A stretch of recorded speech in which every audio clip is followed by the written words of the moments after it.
locally. That was a crazy story. A judge gets arrested outside of a Buckhead club. Christina Peterson, Douglas County probate judge. Breaking news yesterday on the show, following up the story today, and joining us live in studio from Atlanta's Morning News, Michelle Wright. Michelle, good morning. How are you? Good morning. Good morning. So this story broke yesterday. It was like, wow, this is crazy. She was arrested for assaulting a police officer.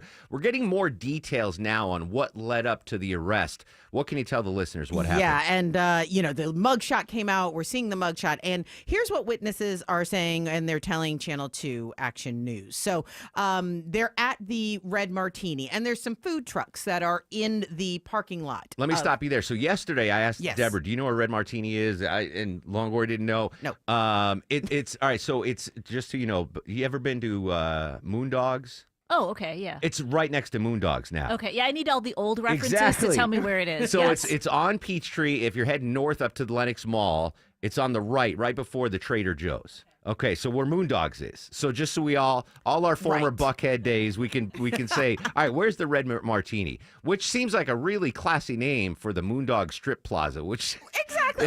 Well, it's all in the name. Yes. And so what the witnesses are saying is that there's the food truck out there. Yes. And there's a guy that's standing in a line, and a woman cuts in front of him. Okay. So the guy and this woman who cut in front of him start getting into this argument, and it starts to get heated. Let me stop you again. I'm so sorry to interrupt. That's all right. For folks that haven't been to bars in decades, Right. Food trucks outside of bars and clubs are now a thing. Yes, because the bars and clubs are not selling food. Yes, and people get hungry after they're drinking, and it's things can be tense. Yes. So if someone cut me outside of, I don't even know what food truck it is, but if I'd be like, whoa, what are you doing? Why are you cutting me? Right, because again, remember, there's also probably alcohol Yes, involved, and you're hungry. Yes. And so these altercation starts to heat up between this man and this woman. A man and a woman. The woman cut.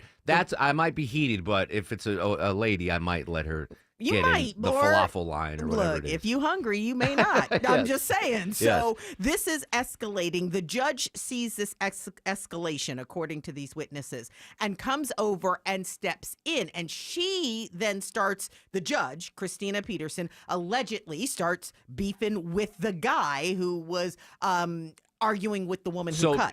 Maybe acting as a peacemaker, maybe trying to be like, calm down. Yeah. It's all right. Yeah. Like, just be cool. We're all going to get our kebabs. Exactly. Everyone relax. Just relax. Now, that escalates. Okay. And punches start being thrown. Wow. And so now there's the altercation. Police come in as they and should, try to break it up. And in the midst of this breaking up, Judge Peterson allegedly punches the police officer in the head. Gotcha. As they're all scuffling to break it all up. She is then arrested for assaulting a police officer. That's a no-no, yeah. And there is that's where we get the mugshot. Because yesterday we just saw the charge of striking a police officer, and I'm not condoning it. Again, this is from eyewitnesses. We don't know what exactly went down. Correct. But there was something that led up to this. Right. She just didn't She walk didn't up walk to out and just be like, clock the cop and keep it moving. Like, that's not what happened, according to these witnesses telling Channel 2 Action News. So this is what is going on. Now, the whole thing is, if this were just the only thing surrounding Judge Peterson, maybe it would have been like, okay, but she's in the midst of a lot of ethics issues in Douglas County. And so there's that's going on as well. But the folks that are saying were like, she was defending me. And so are there not clubs in Douglas County? You got to go all the way to the Red Martini in Buckhead for. I don't live in Douglas County, but I don't know if that's the hot spot of nightclub activity. So the judge is taken to social media. On Instagram, she posted, quote, "This was a setup. Officer initially claimed he was charging me with disorderly conduct, all for trying to help a woman who's being attacked by men, then took me to jail, and I find out I'm being charged with a felony now.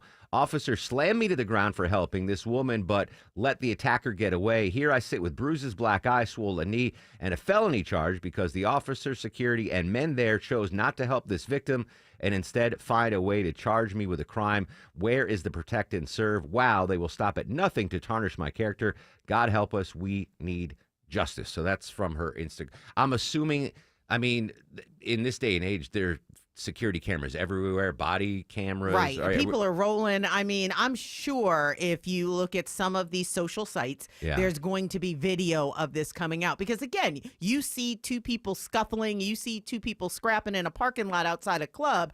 The cell phone cameras are coming out. Phones out right exactly. But according to the judge's social media post, that corroborates what the witnesses are saying. Was she stepped in to help this woman who was being at least verbally attacked by this guy, although she cut in line. So all of those are the facts. Is she still? Do we know? Is she still behind bars? Is she out? Has that been released? Do we know anything? You know what? I am not sure if she's bonded out or if she's still behind. But I would think if she's tweeting or not tweeting, if she's posting on social media, you're right. She's probably out. I mean, that's my assumption, but I can't say. She paid X amount of bond, and so we know she's out. Final question for Atlanta's Morning News, Michelle Wright. What's the cover charge at Red Martini? You know what? I don't know.